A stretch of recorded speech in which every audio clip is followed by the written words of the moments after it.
Hello, my name is Christopher Carroll, and I'm a student at the University of South Carolina. I have been volunteering at the Cyril B. Busbee Creative Arts Academy for the 2018 spring semester. The middle school is a Title I school in Lexington II and is neighbored by the brand new Cayce Elementary School and still under construction Cayce Center that will connect with Busbee Middle School. There are currently 385 students enrolled at Busbee Middle School.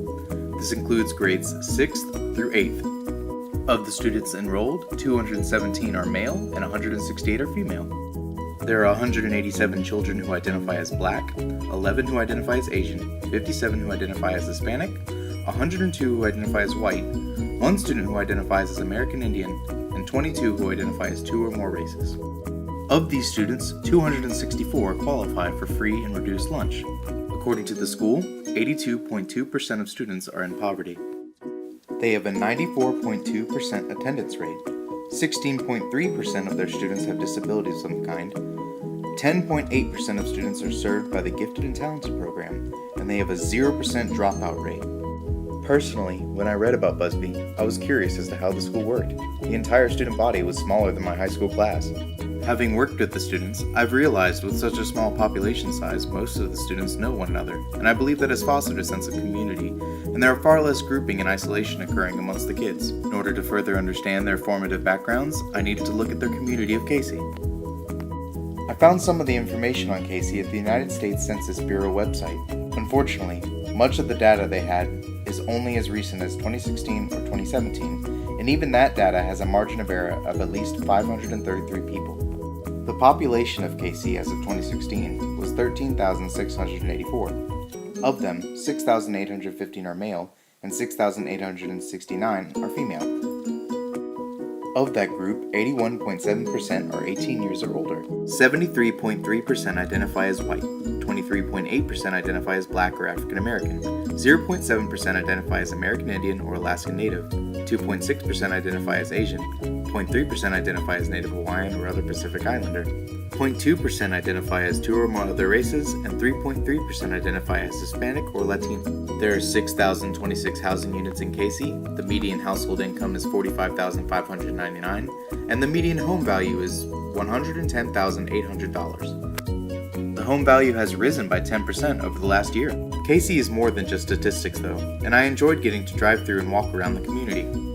While exploring Cayce, I realized that there were 2 sides to it, almost seemingly divided by the main road 12th Street, which runs through the middle of it. On one side of Cayce, you have older neighborhoods and lower income housing. A lot of the roads need work.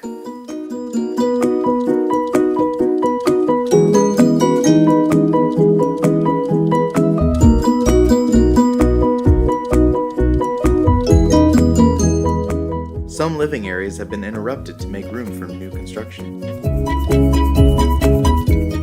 And unfortunately, not all the businesses within the town have been able to survive. The other side of Cayce has large factories and businesses primarily in connection with SCANA.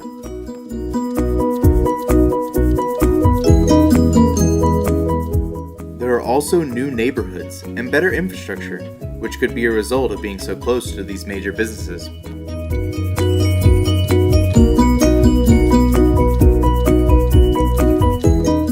However, these 2 sides and the students they send to Busbee Middle School still share Cayce, and they shop at the same grocery stores and small businesses. I went into the Bilo in Cayce, and I need even more things available in the deli and produce than my own Bilo in my hometown. One of the small businesses I came into contact with was right up the road from Busbee Middle School. The Cayce Exterminating Company was happy to sit down and talk to me about the community. They told me that even with those large companies so close by, they felt that Cayce was far more dedicated to the small businesses in their area.